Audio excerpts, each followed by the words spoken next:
Hi, everybody. This is Mark Ravenhill from GLP US, and today I'm talking with Michael Feldmann, who is our product manager based out of the main office in Germany. And Michael was one of the people who went to the recent concerts in Leipzig just last Saturday, 2 days ago, and was one of the few people there representing our industry there. And so we thought it'd be a great opportunity for Michael just to tell us all about it so everybody knows what happened and how it went down and what we can hopefully already learn from it. So Michael, welcome. And yeah, how did you get involved?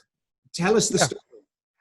Hi, Mark. Yeah, it's a funny story. It was, to be honest, not really planned that I wanted to go there, but some colleagues or some lighting designer from my area here called me and said, hey, Michael, there will be this Leipzig thing, this study of concert and how we can do it in future, and they asked me if I want to join, and I said, of course I will join it. To be honest, I linked in the website, I read everything what it is, but I to be honest, I didn't know what to expect from this kind of study, but for sure I said it's very important to go there. So right. we decided, I decided to join the guys. I said, okay, I'm the driver, we will go there, no problem. And then I registered on the website, and then I got an email. Hey, Michael, we are happy to see you in Leipzig, and so on and so on. I give some advices, what will happen, and that I will get a Corona test. And I was surprised that I would get a Corona test. So that's maybe kind of fun, I thought. The next day, it was Wednesday, I got my Corona test via postway, and opened it, and it was this standard Corona test thing, and there was a manual that I have to do the test on Thursday morning. It's very important to do it on Thursday morning, because if you want to join this event, the test has to be, of course, negative, and it has to be not older than 48 hours. Otherwise, you cannot join the event. So you see, it's very professional, very good organized. Yeah, so on Thursday morning, we shared by WhatsApp in the group with all the lighting designers and all my guys who wanted to go to this event, and we did this test by ourselves. So it was no fun. Let's say like this. It was no fun, and it was and to be honest, this was the first experience in this in all of this study. For me, I learned a lot. I thought maybe in future it could be a way that you go to your to a drugstore, buy a Corona test, makes a Corona test. If it's negative, you can go to a concert in future. But it's not so easy. It's not so easy to do it yourself. And of course, you have to do it in the right time frame. You have to send it in the right time frame, and so on and so on. So this was interesting to do, but it could be very difficult for the future to make it for everyone who want to join a concert. So this was the first thing I learned, and I got same feedback from all the colleagues who went to the event in my car. Right. So I made this Corona test, go to the post office, send it away, and here the story starts more or less. That everybody who were in my carpool did it, and so on Friday evening we met together, and we started to drive to Leipzig. It's around 400 kilometers from Munich. So we started, but nobody got an email feedback if the test is arrived. Okay. And if it's positive or negative. So we said, okay, let's start. We will go there. And Mark Lorenz, you said, it's a lighting designer friend of me. We all were waiting for the results of our test, but Mark was still waiting for the confirmation that the post box is arrived at the laboratorium from the event. Okay. So he said, okay, he will join us, but we will see if the package arrived in time. So after 200 kilometers, he got the message that his package was not arrived, and so he was out. And that's really, really worse and bad. And yeah. Right. And we also got the feedback from other colleagues. I have some colleagues in Berlin and somewhere else. They wanted to join, and the package never arrived at the laboratory. Right. That's one of the reasons why they didn't got so many people maybe for this study. Because right. It was. We've seen some of the news reports. There's slightly different numbers, but it says there was probably only around 2,000 people there. And they try to get 4,200 people for this event. To understand these numbers is the Arena Leipzig. They can have a maximum of 8,000 people in a seated concert. Okay. In average, because it was a combination of concert and handball playing. Yes. Yep. Yeah, and in sports, in average they have 4,200 people in these events. Okay. That's why they said, okay, we try to get 4,200 people.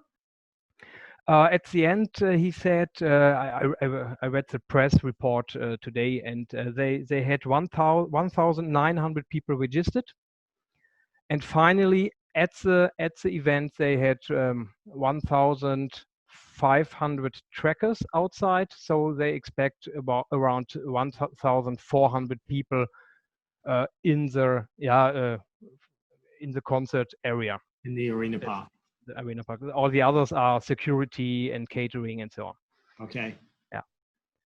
So. Yeah. So AOC. So or maybe 100 people or more are maybe they lost because of the post office shipping logistics thing. Right. Yeah. But that could be a big factor in just part of the test was the logistics behind trying to make this definitely. Normally they say that if you want to do a study like this, you need minimum a half year for organization, and they organized this really well organized thing in 3 months. Right. That's fantastic. That's really fantastic. And they also have to postpone it. They wanted to do it in, I guess it was June or May or June, where the infection numbers are very less, but they have to postpone it. And now they did it in the summer vacation time. That's also maybe why not so many people are registered. But they have to do it now before the infection numbers will go up again. So right. they also have to take care for the health of all the participations. Of course. Yeah. Yeah. So it was well organized. So we drove there to Leipzig with my car. So Mark jumped out because he was out. Then at I think at 10 o'clock in the evening, we got the message by email. Hey, you're just imagine you're sitting in a car with 4 guys, and the first guy, hey, I'm negative. And so the other 3 were hoping that they also negative. And so, but finally we all were negative.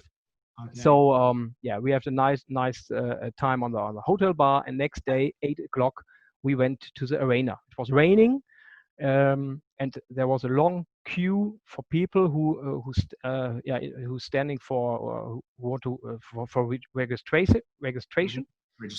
Yeah. Registration. Yeah. So we have to wait for registration, and then while registration we got our tracker thing. This tracker. And that was tracing your movement, correct? Yes, exactly. Yes, more or less. Yes, it's. I also thought it's a tracking or tracing the movements, but it's a huge volume of data. So they call it they tracking, or they register the events. So where people staying and how long they have contact and so on. Okay. So this is more or less the magic behind it, but it's very complicated, I guess, what they're doing. And they have he told us a little bit about these technical things doing the event, and it was they have terabytes on data, and this is also the reason why it needs now they say 4 to 6 weeks to get any information out of it, right? Because they have processing huge terabytes of data now. Right. Which is good. which is great. good, yeah, which is good. Real positive, real data they can use. Yeah. So. And as I said, yeah, I didn't expect anything, and we all sitting in my car. We all said, okay, what will happen? We don't know. We just know that different scenarios will be tested, but what will it be? We don't know. So we went there. We get the registration. We and then yeah, we have to wait a little bit. They have some technical issues in the beginning, but then we could go in. And then there was a first scenario. First scenario. The first one was, yeah, there was 3 altogether, but the first one was a normal. So they have seated, the arena was seated with all the seats, the chairs, and then we have to go, all this, let's say 1,400 people have to go seat by seat in the front. Right. And then it was interesting to see that the arena was just 1/4 of the arena what people were sitting. So this was a normal situation. And I also have to underline that it was a seated pop concert. It is not a heavy metal show. It was not dancing or something else. It was a seated normal pop music situation. Right. No mosh pit, nothing like that. No rushes to the front of the stage. Everybody stayed exactly. their seats. Right. So so when we entered the arena, it was there were very strictly regulations. So you have to wear a mask, the FFP2 mask. You got it. You have, as long you are in the arena, in the measurement area, you have to wear the mask. So I felt very safe all the time. So I had the corona test. I know that all the people in the measurement area, they are corona negative. And you have your FFP2 mask on your nose and mouth, and then you also got a bottle of disinfection fluid for that you can always disinfect your hands and so on. And the fluid also has some fluorescence liquid inside. So they will also test where the people were touching everything and so on. So and then the first scenario starts, and the guy was explaining that we do 3 scenarios. The first one is a normal situation, and the second one is a 1.5 meter distance. It's more or less every second seat. And the third scenario was 2.5 meter distance. It's only every second row. And always 1 or 2 guys together, one single visitor or a couple visitors, and then there are 4 seats distance. Okay. But, I will tell more later. But this was the 3 scenarios, and each scenario is go to your seat, 20-minute concert. Then there was a break of 20 minutes or to half an hour. In this break, you have to go to a food truck or something. You get some vouchers, and then after the break, you have to go back to your seat. Okay. And then again 20-minute concert, and then you have to go out. So what they are tracking was a complete in scenario, concert, break, and out. Right. And this 3 times, and it was a long day. It was no fun, and that's why I really have to pronounce that it was fantastic that so many people visited and supported. It was so really so important, and this after the first scenario we of course we discussed what's going on, and there I understood how important it is, how important it is to understand where are the contact areas. Right. Is it? And what I saw is, it's just my meaning, but what I saw is that the concert situation itself is not the problem, maybe. It is more or less the go in, go out, and maybe the area where you get your food and your drinks could be the most problematic area. But that was very interesting to see, and I completely understood what they're doing. And it's so important for everyone for all of us who want to do concerts in the future to get any information, any data, because at the moment nobody knows anything. Yeah, it's all guesswork at the moment. Yeah. And I think you're right. If you look at, you know, an arena like you were in, or if you look at a theater or so many other venue types, absolutely, the passageways that take you inside and outside, they're often very narrow. The restroom area is often, you know, smaller doorways, and lots of people trying to get in and out, especially, you know, halfway through a concert before the main act is going on. So it's you're right. It's absolutely critical that they can start to get some of this data about where are people touching, where are they crowding, where does the real control need to happen, for sure. And they're doing a lot of more. That's just the things we saw, but we also discussed, or the guy was explaining a little bit, that they also testing different air condition flows, and they have some measure in between the people were measurements or measurement fixtures for the aerosol. The aerosol, yeah, right? aerosol. They measured it, and all this data they will check. And right. Of course, it's just one study of other studies who has to follow. And the feedback I got, he told me that also Australian and Denmark, they're also working on different studies like this, or they will start with studies like this. But yeah, it's time to get some information. Right.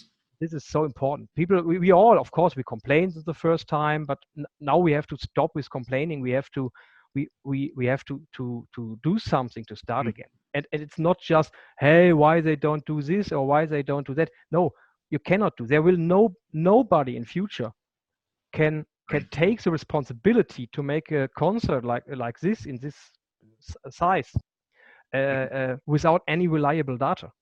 So first of all, we have to collect data now. Yeah. What is the problem? What could be the solution to solve the issues of the entrance and or go out or in the breaks? And if we have solutions here, then we can think about to start concerts. To get everything back and running again. Yeah, you're absolutely right. There's so much that you know we need to start doing. And obviously people like the Halle University, which is of course a very renowned university in Germany, you know, more than 500 years old, and a big research facility. So they're obviously a great company, a great institution, I should say, to start promoting this and everything.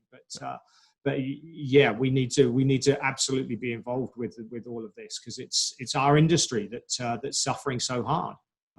So you're absolutely right. Did everybody? I mean, during the concert itself, what about, you know, singing? Were people encouraged to sing along and to try and you know, see what was happening with the aerosol, with spray coming from mouths and things? Was that a thing?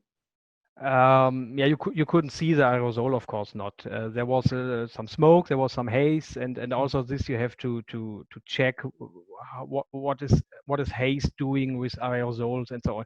That was a more or less normal, calm concert situation.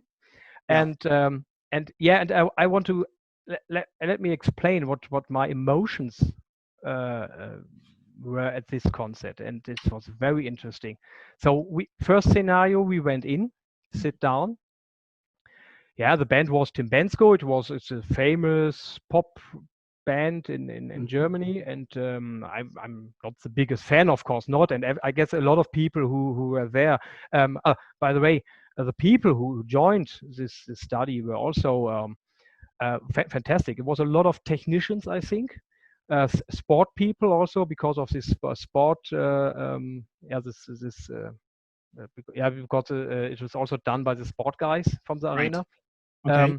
But I saw from our business side, I saw heavy metal people.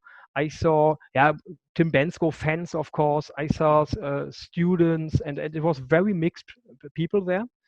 Okay. And we went in, we sat down. Yeah, okay, it's a seated concert. Yeah, okay, no dancing or something. So we were seated, and then the light turns off, and then it's fantastic. And then the light goes dimmed down. Uh-huh. The blue light went on the stage, and the music starts to play. And I really, hey, it's just Tim Bensko. It's okay. But Right. It was like this. It was so emotional. I haven't gone to a concert, and all the other guys also, all the other people in this arena, they haven't gone to concerts since a half year. Right. And also the other lighting designer next to me, they say, "Whoa, sorry to say, what the fuck? Right. I have, what is the name? Yes, I have goosebumps. Goosebumps. Yeah, goosebumps. Yeah. It was fantastic. Really, it was so emotional. Everybody said, "Oh, I missed that. I really missed that. It's so great. It's so fantastic. It's so energetically." I cannot explain. It was fantastic. It's And just and again, it was a pop band. It was not heavy metal or something or a mega superstar. It was, yeah, it was since half year. It was the first concert for everyone there, and they liked it. They really, yeah. In the beginning, we're just sitting, but finally, in the second scenario and the third scenario, people stand up, they start dancing on this next to their seat, and yeah, it was a big success. And it was in the beginning and the first scenario, it was just, yeah, a very good feeling, absolutely very good feeling. But I also asked myself, could it be a concert situation where people dancing and have the mask? We all have to wear the mask doing the show. Right. Yeah, it was not so easy to sing or to cry or something.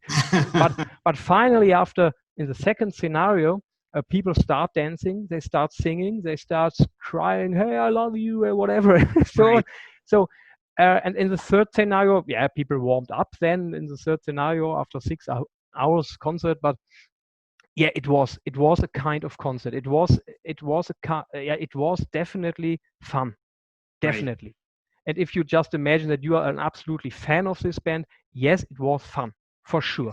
It is not the same because of the mask, because of the distance, because of that you cannot dance at the front of stage or something. But yeah, it is fun. It is definitely an alternative to what we we had before, and definitely an alternative to what we have in the half year, since the half year, definitely.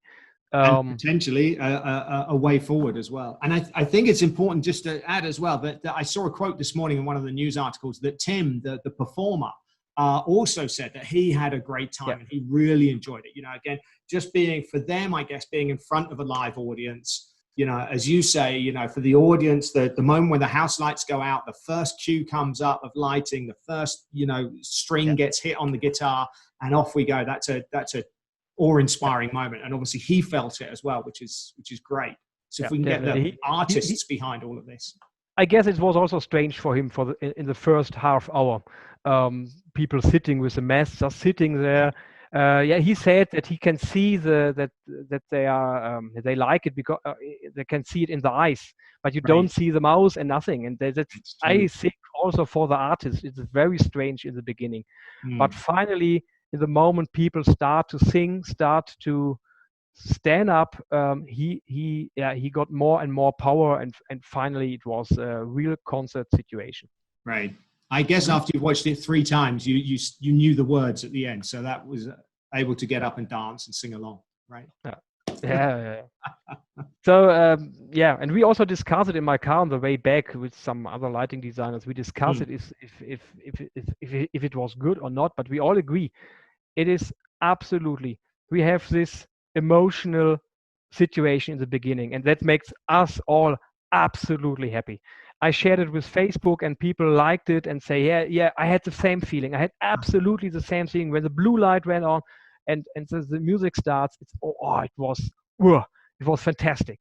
Yeah, and we said, yeah, we all thought that maybe a virtual concert, a YouTube concert, could be the future. But if you had joined this concert, you would know, no. A live concert, to be on a live concert with the artist, with all the people around you, with this atmosphere, it is you cannot compare it with anything else. Right. So that group, I really hope when a group of people come together and have that shared experience. Exactly. So I really hope that that based on this first study, we will get enough information to find the right way to more or less go back to normal. That's because we cannot expect, and we should not expect that in 6 weeks we have this is a plan how you have to do concepts. That will not happen, but we get more idea of what to do to get back to normal, maybe. Yes. And that's great, because we often talk about so many of the decisions are going to be down to the politicians and to the health experts and to people like that who we traditionally as an industry have very little contact with and probably have very little influence with. So obviously providing them with rock solid data is going to be critical to allowing them to make the decisions to start opening up things again, even with smaller audience capacities and some limitations to begin with. But I often say every little step we make is a step in the right direction, and this I think is a big step in the right direction. So yeah, fingers crossed for what data they come out with once they've had a chance to process it. So will you be privileged to all of the data as well? I mean, obviously they're going to release it publicly, but will they also specifically to you as one of the participants? Do you know? I don't know, but I guess it will be absolutely public, because we all will benefit of this study. And also, as I said, I guess Denmark, was it Belgium, Australia, they also want to run studies like this, and we have to put all information together and find out what's a good concept. And also, this study is more or less for this size. We're talking about 8,000 people seated arena. So of course it's not for maybe not for the big soccer arenas. There you need some different concepts, but we will see. Now we have something. Yes, something is better than nothing. Indeed. And just guessing what to do, and we could do this, I don't want to hear it anymore. We really need to have facts and data, and then we can decide if it's possible or it's not. Is the risk too high to do something, or where are the hotspots? How can we? Yeah, how can we avoid them? How can we solve this? Yeah, avoid them. Yeah. Yeah, that's right. Yeah. So it was very interesting. And I learned. I also thought it's maybe the future that you go to your drugstore, make this Corona thing, and this is not. I guess this will not be the way. Right. Hopefully. The logistics really horrible. I know there are different tests. I've had one. I haven't had the one where it feels like you're poking your brains out. But I've heard that it's really not very nice. So yeah. So I guess obviously you mentioned some of these other countries, Belgium, Denmark, Australia, that are doing these events as well. So I guess one from you would be to encourage people, certainly within our industry, to go and attend and to see it, to understand it, and to be a part of it as well, right? That was important, yeah, for me. Yeah. And maybe also maybe some data I mentioned are maybe wrong or something. It's just my point of view. So if you need detailed information or anything, go to the website and or check the interviews with a Dr. Moritz, who was a leader of this study. But this was just what I remember and what my feelings in this study. Yeah. Which is brilliant, and that's, I think, exactly the most important thing to talk about as well, because obviously the scientists are taking care of that, but what was the emotion that was wrapped up in this as well? So that's fantastic. It feels last sentence maybe. It feels very, very good to be on a concert since to be back, to be back. Yeah, be back there right again. Yeah, it was the same as maybe. Like the first concert where light goes on, the artist goes on stage, and you say, "Wow, fantastic!" I still have it again. Right, it comes back. The memory comes back. That's brilliant. That's obviously how powerful it was. So this is what the business we're doing. This is the emotion we are selling. This right. Creating those moments. Yeah. If we will not have it anymore, I would really miss it. Yeah. Miss it. Yeah. That's true. That's true. And I'm very happy to see that so many people thinking the same way and spend their whole Saturday from 8 o'clock in the morning, standing in the queue in the rain, to support the study. That is so fantastic to see. So people want it. People are missing this emotional situations. Yeah, that experience all over again. Well, we all know we build an industry around it. There's nothing that beats that live concert experience, for sure. Michael, this has been brilliant. Thank you so much for finding some time, and thank you so much for sharing your thoughts and everything like that. It's welcome. It's been brilliant. So keep it up. We look forward to seeing the results as and when the university come out with them. In the meantime, stay safe. We know you're corona free right now. Let's keep it that way. Thanks, Michael. Thank you, Mark.